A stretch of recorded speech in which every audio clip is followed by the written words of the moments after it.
Salut à tous, vous êtes bien à l'Aliane, la boutique de jeux de société de Colmar. Nous sommes fin juin, c'est un mois plutôt calme dans la plupart des boutiques.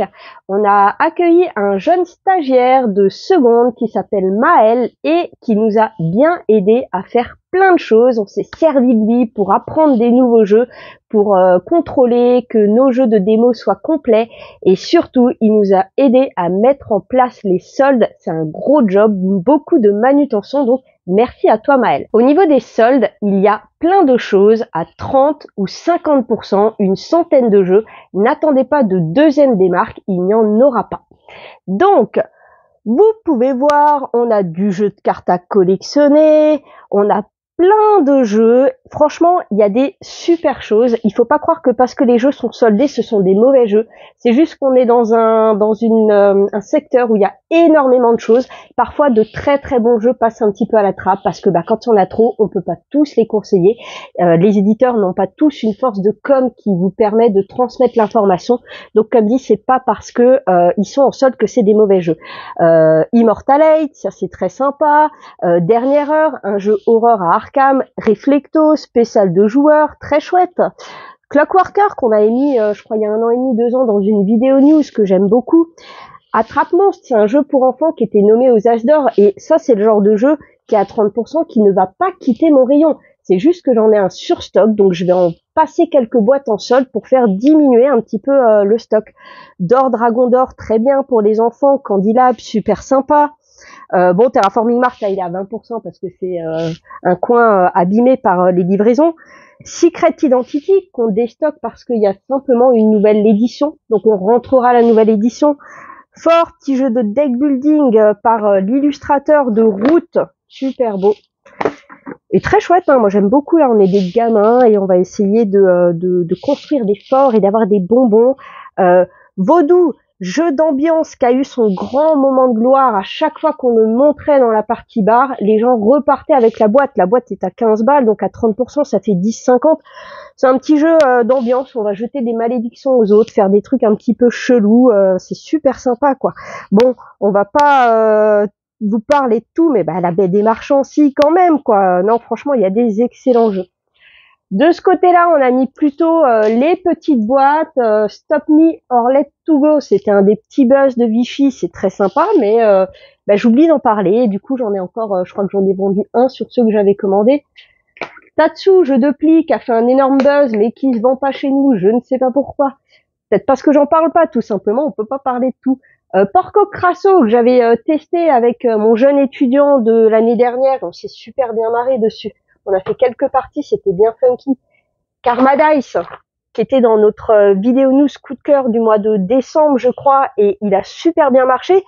Sauf qu'aujourd'hui, j'en ai un énorme surstock, donc on va en faire passer quelques boîtes. Des fois, ça vous permet aussi de le découvrir, de le faire jouer, et du coup, ça redynamise les ventes.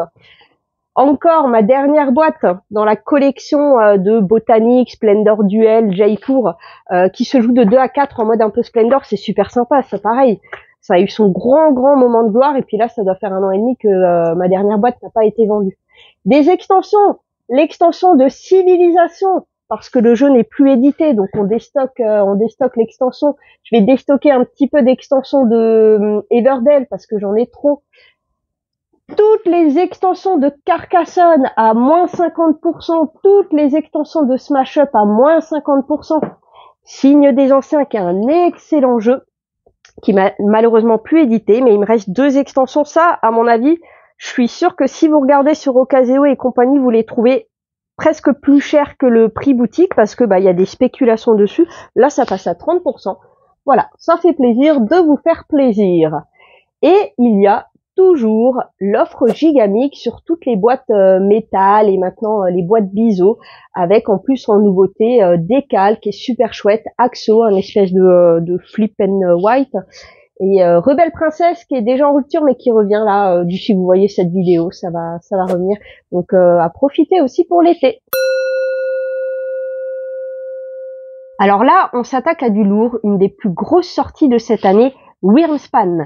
Est-ce que vous connaissez Wingspan? Donc petite rétrospective sur cet excellent jeu qui est sorti à peu près il y a 5 ans, un jeu thématisé sur des oiseaux avec une documentation super riche sur le jeu. On avait un plateau volière, on jouait des oiseaux, on pondait des œufs, plein de petites manières de faire des points. C'est un jeu qui a super bien fonctionné et qui avait une mécanique vraiment incroyable. Quand on nous a annoncé Wingspan, donc un peu comme Wingspan, mais avec des dragons, on s'est dit bon, c'est un petit peu facile quand même, tu prends un jeu qui fonctionne bien, tu le rethématises, bon. Non, en fait, il y a eu énormément de rééquilibrage. Wingspan est un excellent jeu qui certes avait peut-être quelques petits défauts qui ont été complètement corrigés dans Wingspan. Donc, le but du jeu, ça va être de faire des points de victoire. Il y a plein de manières de faire des points de victoire. Les cartes dragons que vous allez jouer dans vos cavernes ont un petit symbole queue avec des points de victoire dessus. Tous les œufs que vous aurez dans votre plateau sur vos dragons vont vous faire des points de victoire. Ici, sur cette piste, vous allez potentiellement choper des bonus. Ici, vous avez des objectifs de majorité de fin de manche qui vont vous rapporter des points. Vous allez pouvoir stocker de la nourriture sur vos cartes. Vous allez pouvoir stocker des cartes sous vos cartes. Bref, petite salade de points à la fin de la partie. Et donc, première grosse différence avec Wingspan, vos petits cubes, là, ce ne sont pas vos cubes actions. Ces petits cubes vont vous permettre plutôt d'aller valider des petits objectifs ici. Ici, vous avez ce qu'on appelle une pièce. On va l'appeler jeton d'action. Vous en avez 6 au début de chaque manche. Et du coup, ce sont vos actions. Quand vous faites une action, vous allez utiliser ce jeton. Parfois, certains dragons vont demander que vous payiez une action. Donc, vous en aurez peut-être moins. Mais après, il y a d'autres choses qui vont vous permettre d'en récupérer. Donc ça, c'est la première différence. Deuxième différence, ici, vous avez le plateau de guilde draconique sur lequel, dès que vous avez quelque part ce symbole, sur une carte, sur votre plateau joueur, vous allez avancer votre petit marqueur et vous allez collecter chaque bonus traversé par votre jeton guilde. Au niveau des bonus, il y a des symboles qu'on retrouve partout. Pondre un œuf sur un de vos dragons, collecter certaines ressources qui seront nécessaires pour jouer les cartes dragons, piocher une carte, ici, piocher une carte caverne, gagner un jeton d'action. Donc là, grosso modo, c'est un jeu qui est très iconographique, c'est super bien fait, c'est très fluide. Contrairement à Wingspan, où il y avait des actions, piocher des cartes, collecter des ressources dans la mangeoire avec le hasard des dés, ces actions n'existent pas. Ça, vous allez le faire de par des bonus sur vos plateaux, sur vos cartes. Donc, à votre tour, vous allez prendre un de vos jetons actions et vous le poser sur une des 3 actions possibles.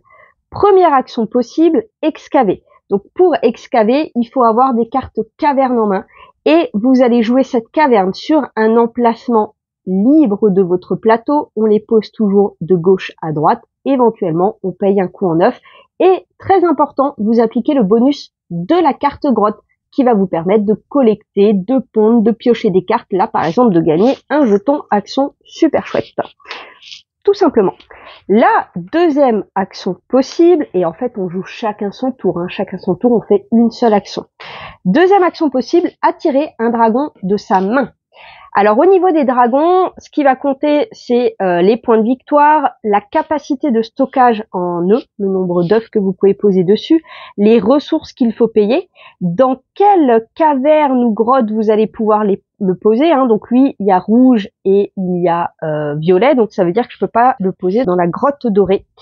Et le pouvoir, il existe 4 types de pouvoirs. Il y a des pouvoirs de pause. Au moment où tu poses la carte, tu fais l'action. Il y a des pouvoirs de fin de manche. À la fin de la manche, on peut déclencher tous ces pouvoirs chronomètres.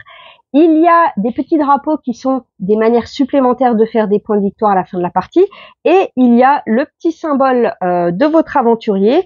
Donc, on active la carte au moment où l'aventurier va passer dans la ligne. Ce sera la 3e action. On y revient. Donc, cette action de attirer, on va placer le dragon. On ne peut le placer que si vous avez déjà excavé, c'est-à-dire déjà placé une carte grotte. Sachant qu'on va toujours placer de gauche à droite. Donc, c'est une seule carte qu'on joue par tour. Je paye le coup, je pose le dragon. Troisième action qu'on va pouvoir faire, eh bien, on va pouvoir explorer. Et là, on va pas mettre le jeton à gauche sur le plateau, on va le mettre sur une des 3 grottes qu'on explore. La première fois qu'on explore une grotte dans une manche, ça coûte un jeton d'action. Si je voulais le faire une deuxième fois, ça coûte un jeton d'action et ça coûte également un œuf. Donc ça devient de plus en plus cher d'explorer plusieurs fois la même grotte. Et là, on va de gauche à droite, et non pas de droite à gauche comme dans Wingspan. Et on met son petit aventurier et on applique les bonus. Gagner une ressource de mon choix. Ah bah tiens, je vais prendre ça parce que j'ai besoin d'un dragon qui mange de la viande. Ensuite, je viens sur cette carte, payer une carte dragon ou une grotte pour gagner un avancement sur la guilde. Ensuite, je viens ici, gagner un avancement sur la guilde. Ensuite, lui, il a rien. Ensuite, j'arrive ici, je recollecte une ressource. Et là, je m'arrête puisque comme je n'ai plus de carte dragon ici, mon aventurier ne va pas plus loin. Et voilà, j'ai fait mon action. Donc, vous allez essayer de récupérer des cartes, des grottes, des ressources, non pas avec des actions de base comme dans Wingspan, mais grâce à tout ce que vous allez jouer. Donc, il y a un petit peu plus de contrôle. J'ai fait plusieurs parties. On a fait une partie à 3, on a fait une partie à 5. J'avais un petit peu peur du temps de jeu. Bon, on a joué 3 petites heures. Hein, c'était expliqué en un quart d'heure. Tout le monde connaissait Wingspan. On a joué 3 petites heures à 5. Mais en fait, ça tourne super vite.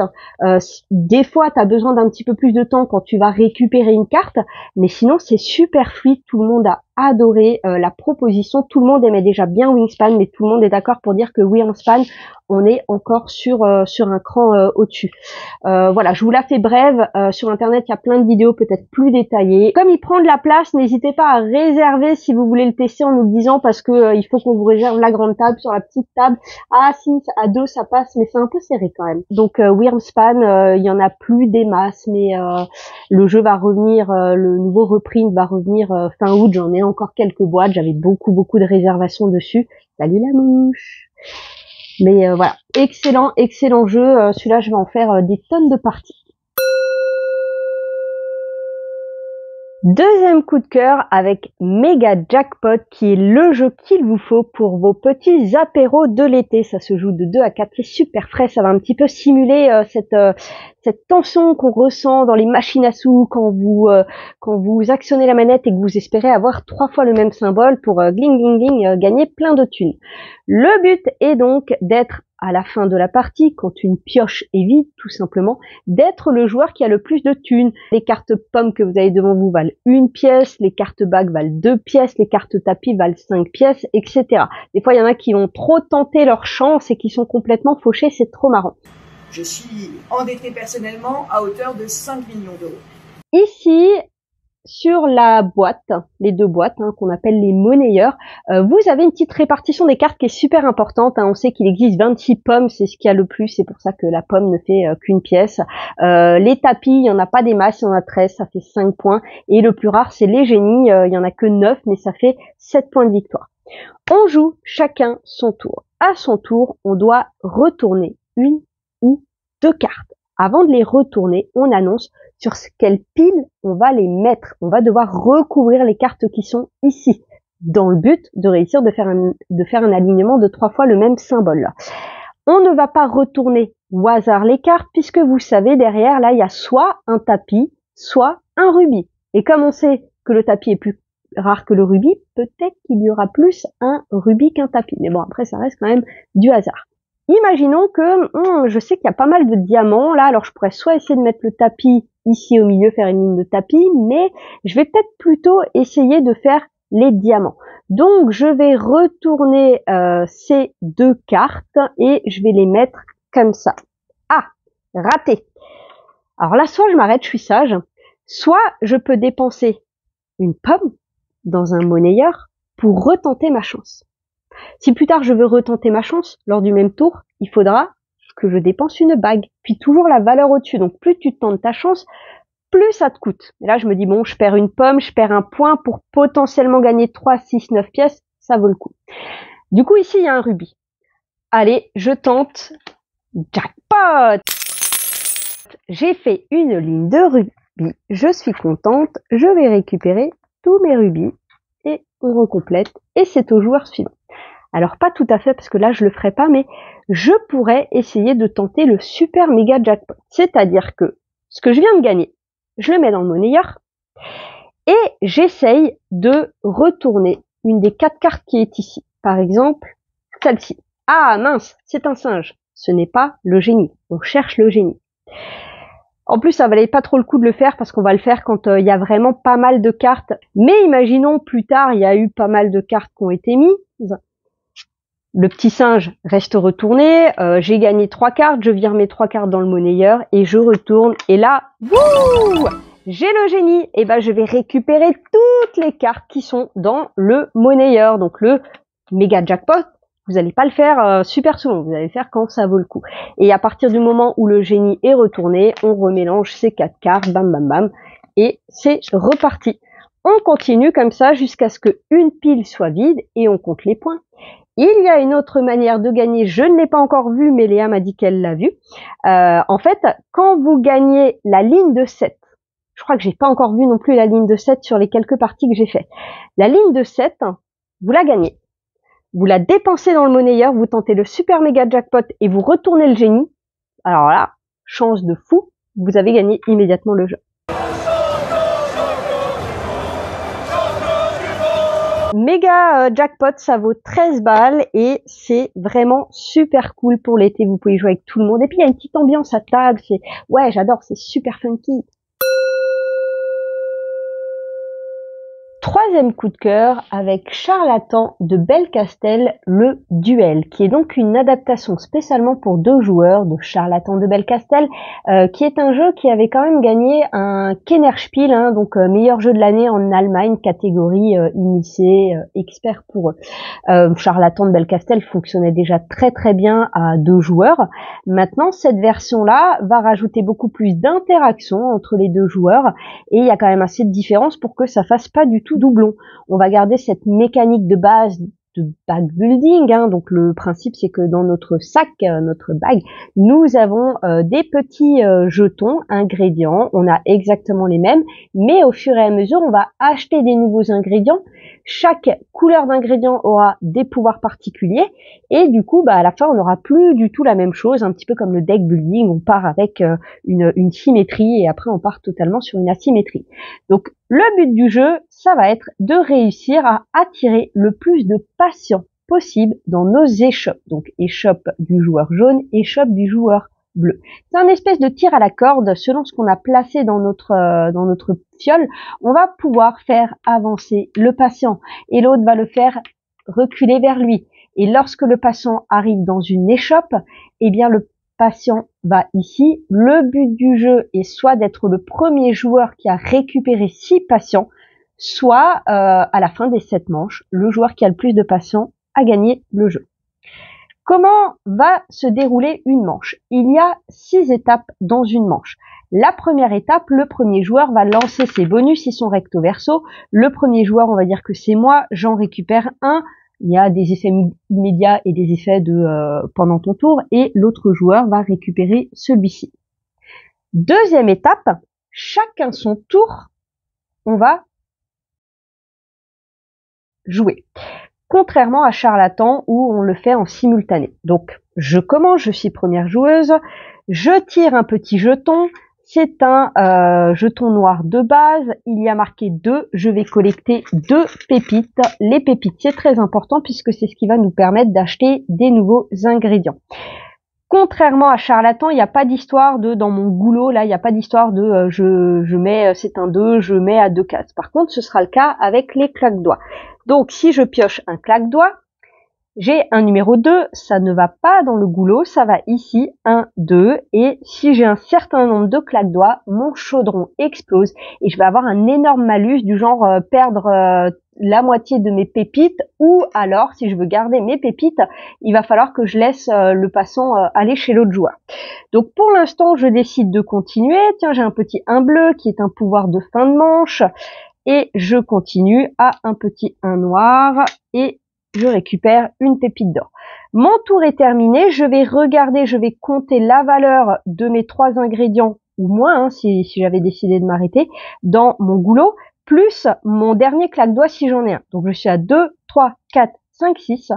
Le passant va donc avancer de 1, 2, 3, 4, 5, 6 cases vers moi. S'il arrive dans mon échoppe, l'échoppe va reculer, c'est histoire de rééquilibrer un petit peu les choses avec l'autre joueur.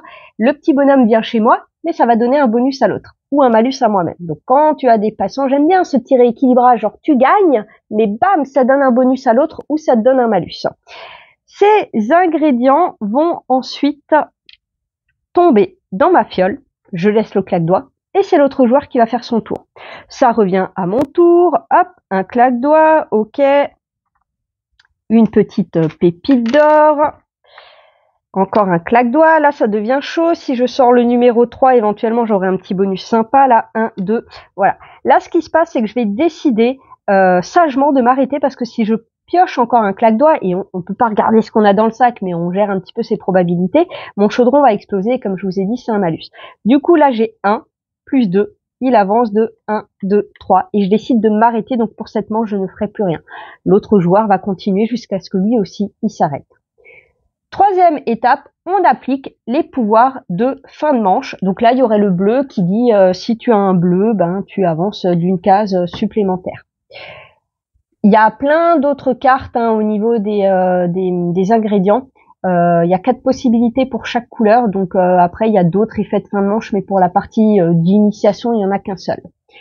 Quatrième étape, le joueur qui s'est arrêté en dernier va choisir sur cette carte de mettre des petits pions dans la balance. Donc, on va dire que c'est l'autre joueur qui s'était arrêté en dernier, donc c'est lui qui a choisi, et c'est moi qui vais prendre soit un jeton 4, parce que pas mal le jeton 4 violet, soit je récupère ça, donc une pépite d'or, et là j'ai le droit de faire évoluer 2 de mes jetons noirs. Donc je peux transformer 2 numéro 1 en numéro 2. Ce qui me permet d'avoir plus de valeur de déplacement, plus de pépites, donc faire évoluer nos jetons, transformer progressivement nos 1 en 2, puis nos 2 en 3. Tout ça, ça va faire que là, vous avez vu, j'ai avancé de 3, 4, 5, 6 cases. Vers les fins de partie, on peut avancer de 12 cases, 15 cases, en fonction des différents pouvoirs et des différentes valeurs de jetons qu'on a récupérés. Cinquième étape, en commençant par le joueur qui s'était arrêté en premier, c'est-à-dire moi, je vais claquer mes pépites pour acheter des nouveaux ingrédients. Autant toutes les claquer parce que vous ne pouvez en garder qu'une seule d'une manche à l'autre. Le coût des ingrédients est indiqué ici, je peux en acheter autant que je veux, mais je ne peux pas acheter 2 fois la même couleur. Dernière étape, et bien très simplement, tout ce qu'on a acheté, tout ce qui était sorti, hop, on va le remettre dans notre sac. Et on continue comme ça jusqu'à ce que soit un joueur ait 6 patients, soit à la fin des 7 tours. On va passer sur les différents pouvoirs, il y a plein de choses qui vous permettent d'améliorer vos jetons, d'avancer le patient de plus de cases, de gagner plus de pépites d'or. Voilà, c'est un jeu qui est très riche au niveau de la rejouabilité, les parties ne se ressemblent pas du tout. Il y avait vraiment une montée en puissance, voilà, backbuilding, deckbuilding, plus vous construisez, plus vous faites des choix et plus vous améliorez vos possibilités. Donc c'est une excellente adaptation à 2 joueurs, on aime énormément. Dernier coup de cœur avec Backstories, qui est un nouveau jeu d'enquête auquel je n'ai pas encore joué. Du coup, c'est Léa, c'est le coup de cœur de Léa, donc on va laisser Léa vous le présenter. Dans Backstories, c'est un nouveau type de jeu d'enquête, en fait. C'est le premier de la série, mais ils vont en faire du coup plusieurs autres. Et donc c'est un jeu d'enquête qui est entre le jeu narratif et le jeu où il va falloir un petit peu résoudre des énigmes. On est sur une base vraiment toute bête, mais il fallait avoir l'idée. On va avoir des cartes à trous, et un peu comme dans un point and click, en fait, on va pouvoir utiliser ces cartes à trous pour aller interagir avec les différents objets, personnages en fait qui vont se trouver dans notre paysage. Au niveau de la zone de jeu, vous aurez toujours ici votre objectif qui va changer au fur et à mesure de la partie, parce que plus on va avancer dans la partie, et bien plus on va avoir des nouvelles choses à faire. Ici, vous aurez votre paysage qui va un petit peu changer au fur et à mesure de la partie, également en fonction des scènes dans lesquelles vous allez vous trouver. Nous, on va incarner Sophie. Sophie, à qui il va arriver plein de choses, je vous spoile pas, mais alors la pauvre, elle en prend pour son grade durant la partie. Et devant, on va avoir les cartes actions. Donc là, j'ai fouillé, ramassé, exploré la zone, questionné à propos de Jean, mon frère, et discuté, parlé, ainsi qu'une lettre de Jean. Parce que, ce que je vous ai pas raconté, mais pourquoi nous, Sophie, nous sommes là? Eh bien, notre frère Jean a disparu. On va aller au chalet, au refuge de l'Aigle, qui est le dernier endroit où il a été aperçu pour mener notre petite enquête. Pourquoi le jeu s'appelle Backstories? Donc, je vous ai montré ces petites fenêtres. Et quand on va vouloir interagir avec une carte, on va simplement mettre la carte fenêtre derrière la carte avec laquelle on veut interagir, et magie, quand on retourne, eh bien on a simplement du coup l'action qui nous concerne qui va être visible et lisible. Et donc comme ça au fur et à mesure, eh bien on va pouvoir débloquer des nouvelles actions, ça va nous demander de piocher des nouvelles cartes, mais par contre il va falloir faire attention parce que certaines des actions qu'on va faire vont avoir des conséquences sur les autres. Alors, ce qui est drôle, c'est que vous pouvez faire à peu près n'importe quelle action, comme parler à une porte de placard. Bonjour. Bon, la porte ne vous répond pas, évidemment, mais c'est prévu par le jeu, et donc ils ont vraiment tout prévu, quoi. C'est ça qui est vraiment super marrant. C'est vraiment pas évident de le gagner, il y a plusieurs fins possibles, il y a des énigmes, et il va falloir vraiment se creuser la tête pour trouver les choses en temps et en heure. C'est vraiment super bien foutu, très original, et je pense que ça va vraiment être une nouvelle gamme qui va avoir plusieurs exemplaires. Enfin, ils vont pouvoir lancer plein de nouveaux scénarios. En plus, c'est petit format 15 balles, donc ça c'est top. Et je pense que voilà, les jeux d'enquête, on va dire un peu plus traditionnels, peuvent se faire un peu de soucis parce que c'est vraiment super. Alors là, pour finir, on est juste devant la boutique et vous voyez juste derrière moi, il y a la flamme olympique qui va passer entre 11h et 11h30. Donc, bon voilà, moi je suis pas particulièrement sportive, je préfère les sports cérébraux des jeux de société, mais bien sûr, on va quand même la regarder passer. À tout bientôt, salut salut!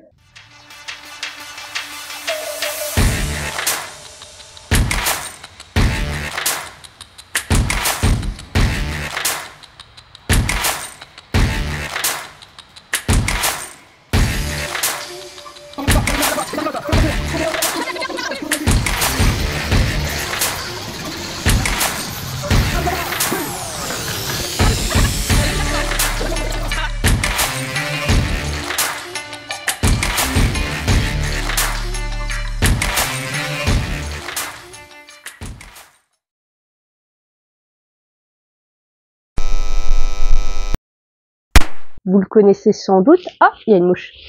Wingspan, donc, est sorti il y a quelques années. Attends, je vais la refaire. Efface. Non, en fait, il y a eu énormément de rééquilibrages qui ont été faits par rapport à Wingspan. Ah, putain de mouche de... Je vais la tuer. Gaston, il y a le téléphone qui sonne. Et il y a jamais personne qui répond.